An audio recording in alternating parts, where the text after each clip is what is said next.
Good morning. It is great to be here today. As Cass says, I'm Jane Rudge. I'm Head of Service for Midlands. But what does that really mean? Well, what it means is actually within Macmillan, we've done some work actually to restructure our geographies and also to look at the teams that support our work and what we're going to do going forward. So I now head up a team of lots of people really who are ultimately there to deliver services and to make sure we work with partners to make sure we're meeting the needs of people living with cancer all across the Midlands. The Midlands is a brand new geography for us. I used to work much more in the East Midlands, so the West Midlands is very, very new to me. So I'm really looking forward to understanding the needs, the services that are there, and what we can do going forward to work with you. So great to talk to some of you today and really sort of understand what you are delivering and what we are delivering in partnership to meet that need. As far as sort of today, I'm really going to concentrate on two little areas that I wanted to focus on. One around sort of older people and why older people and cancer, we need to be really looking at how we make services fit for them. So although I do realise going forward in the rest of the day there's a number of presentations on sort of hard to reach and marginalised communities, and I'm really looking forward to hearing about them. So why older people, why cancer? Well, I think a number of you who have been in the cancer world will know that actually cancer's a changing story. We've currently got about 2 million people living with cancer, but certainly by about 2030, there's going to be 4 million people living with cancer. And essentially, cancer is a disease of the elderly, although I'm sure you'll know lots of people who are younger, but essentially there are increasing numbers of over 65s who are living with cancer. And actually what we're saying is by 2030, 70% of the population will be living with cancer or have a cancer diagnosis. Now, actually, also increasingly, that we'll be supporting people to actually live with their cancer rather than to stop people necessarily dying from their cancer. So we're really moving to an area where for a number of cancers that actually it's almost a long-term condition. People will be living with their disease for a number of years. And what we're finding with the elderly is that actually they are being marginalised and actually maybe not receiving treatment that they should receive. This gentleman's called Foshi, and Foshi is 102, and he actually ran his last marathon a couple of years ago in Barcelona. Now, Fuji still runs today in East London, and I think anyone would think, you know, that he is extremely fit and would have no idea of his age. And yet, we increasingly make decisions about people based on a number. And I think within Macmillan, what we're increasingly saying is actually really numbers, figures, age should have no bearing onto the treatment and or support that you receive. So if we just set the context a little more, in England, compared to some of Europe, we do have some of the lowest sort of survival rates for cancer. And actually, if you talk to people, they'll say some of that issue is because of the older people. Because actually, when we look at survival, it's not just about numbers, it's about quality of life, it's about their experience. And actually, what we're finding is that that's not always consistent across the whole of the UK. And it particularly seems to be not so for older people, but actually it's actually not consistent for many groups in and across the UK. So there are a number of strategies and developments that are trying to look at that, and Macmillan have a number of projects that are also trying to look at that and make sure we can take learning and really influence, as well as actually make sure we make a difference on the ground. So just a little bit more context then around that older number figure. then you can see what we're looking at is a really exponential rise of people living with cancer.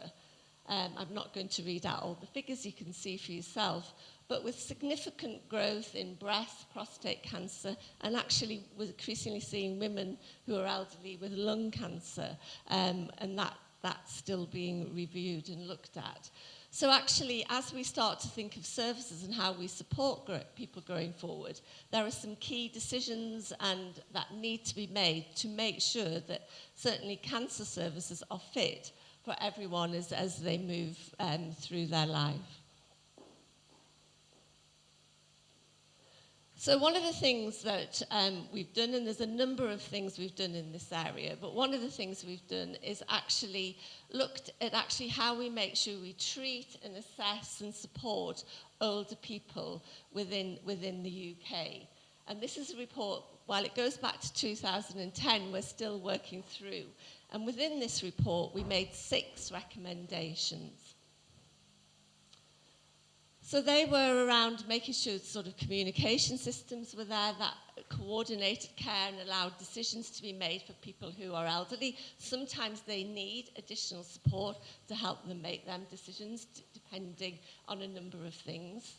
To make sure that we were making any adjustments and that we could really look at need. To maybe look at a way actually that how we could enable physicians to actually help us, people who actually are dealing with elderly a number of times and as part of their key role, to be able to be an active part of how we assess and treat people. Making sure that we were assessing them as early as possible and making sure we understood their needs as early as possible. That we were getting them quickly seen and into the referral pathways. And actually we were looking not only at their clinical needs, but their non-clinical needs.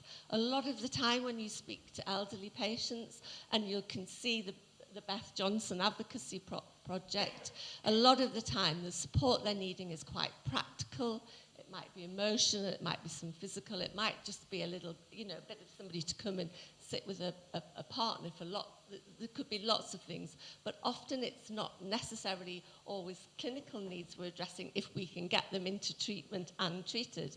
It's often all those supportive needs. So actually as well, there are a number of other projects that we're looking at. So a lot of our work is around taking that information and influencing.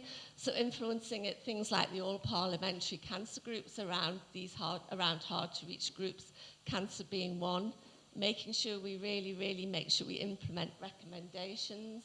We've got key things around advocacy projects, lots of different projects that really do support and develop that older people need. And if you're really interested and want some more information, a particularly good bit of work we've done is the rich picture work on elder cancer, which gives you much more detail and information to help support your thinking and to give you evidence around how to make sure you may want to create services. So here are just, again, some of the other things. So hopefully you're going to hear more today about the work that Beth Johnson are doing around the advocacy project. And I was really, not that long ago, went out on a visit to meet one of those people that we were supporting. And, it's just sometimes all they need is to be listened to be able to signpost into services. And that can make such a difference to elderly people, to just give them that real quality of life as they move forward. There are still huge issues that we're campaigning on around access to drugs, and certainly evidence shows that there's no reason that elderly people don't tolerate, cancer drugs better than anybody else. I think the other thing that we're doing, and in Nottingham there's a big project within an acute trust where we've got, as I say, geriatricians working with oncologists to really make sure we assess and provide the right treatment and support for people affected by cancer. And there's some really interesting work and information coming out of that, which again we will learn and share across the whole of the UK. So finally, the other bit of work that we can really use and work from is that there is now a new strategy for cancer, and in there are 41 recommendations. But actually there's a lot there around how we can make sure that we make the journey from sort of diagnosis right through to end of life as seamless as possible, that we make care personalised. So the real drive within this strategy is patient-centred care. So whether you're elderly, a hard-to-reach group, from a BME community, from an LGBT community, whether you're from somebody who's got learning disabilities, what we're trying to say is that care should be personalised and made and to meet your needs. And that's really important to think about as we go forward. So from Macmillan's perspective, our strategy certainly for the Midlands will be about driving holistic needs and person-centred care across the Midlands that really does meet the needs of our population. But the only way we'll be able to do that is if we do that in partnership. So in partnership not only with the statutory sector, with the voluntary sector, with local authorities, and really that we can, as a force together, really make a difference for people living with cancer. So thanks for that. I really look forward to the rest of the day and hearing about all these different services which are addressing some of these marginalised communities. Please come and say hello. Marika's here as well. I'm sure many of you know Marika. Marika, is part of our sort of restructuring, is leaving us and moving to Wales to work. So it's actually Marika's last day with us today. So if you do know Marika, suggest you say goodbye to her. And thanks very much for all your support, because she's certainly driven a lot of the work here in Staffordshire. So thank you, Marika.